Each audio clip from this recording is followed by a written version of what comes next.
আপনার হজম শক্তি ঠিক নেই, আপনার lower parts of the body ঠিক নেই, অ্যালাইনমেন্ট ঠিক নেই, আপনার স্পাইনে কোনো প্রবলেম আছে, আপনার সাইড ফ্যাট বেশি, আপনার চেস্টে কোনো গন্ডগোল আছে, এতগুলো জিনিস আমি বলছি, শুধু একটা আসন করবেন।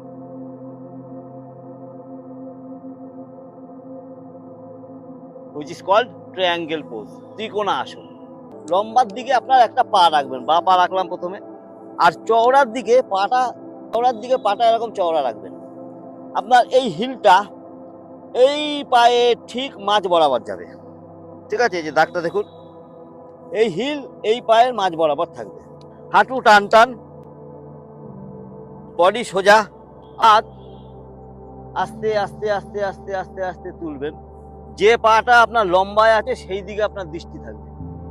আস্তে আস্তে তুলবেন, পুরো কাঁধ বরাবর, দুটো হাত কাঁধ বরাবর থাকবে, আপনার দৃষ্টি থাকবে মিডল ফিঙ্গারে। এইবার আমাদের দুটো পার্ট বডিতে, লোয়ার পার্ট আর আপার পার্ট, মানে টোর্সো। আপনি কি করবেন, আমার টার্গেট থাকবে, ভালো করে বুঝবেন, টার্গেট থাকবে এই হাতটা এইখানে টাচ করা, নিচে বা এইখানে ক্ষমতা অনুযায়ী। তাহলে কি করতে হবে, আমি আপার বডিটাকে, এই হাতটাকে যতটা এগিয়ে নিয়ে যেতে পারবো, তত আমি স্বাচ্ছন্দ্যে নিচে যেতে পারবো। তাই এই পজিশন থেকে আমি টোর্সোটাকে একটু সামনে নিয়ে গিয়ে এইখানে আমি হাত দিলাম।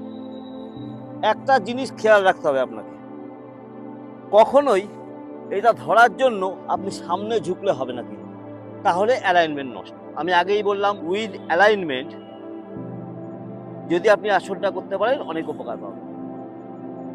তো অ্যালাইনমেন্ট বজায় রেখে আমি গেলাম এবং ধরলাম আমার এই হাতটা উপরে। দৃষ্টি কোথায় থাকবে, প্রথমে দৃষ্টি আস্তে আস্তে আস্তে আস্তে উপরের দিকে থাকবে, চেস্ট ওপেন, তারপরে দৃষ্টি আস্তে আস্তে নিচে থাকবে।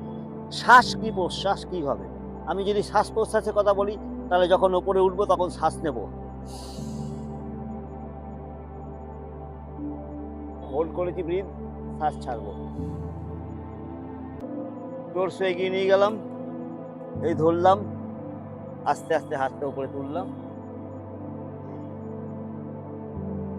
হাঁটু পুরো সোজা, হাঁটু ভেঙে গেল এরকম থাকলে হবে না, কিন্তু স্ট্রেট, চেস্ট ওপেন,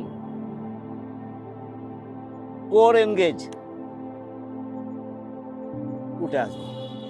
ভালো থাকবেন, সুস্থ থাকবেন, আপনাদের জন্য মহাদেবের কাছে অনেক প্রার্থনা। ওম নমঃ শিবায়। ॐ नमः शिवाय।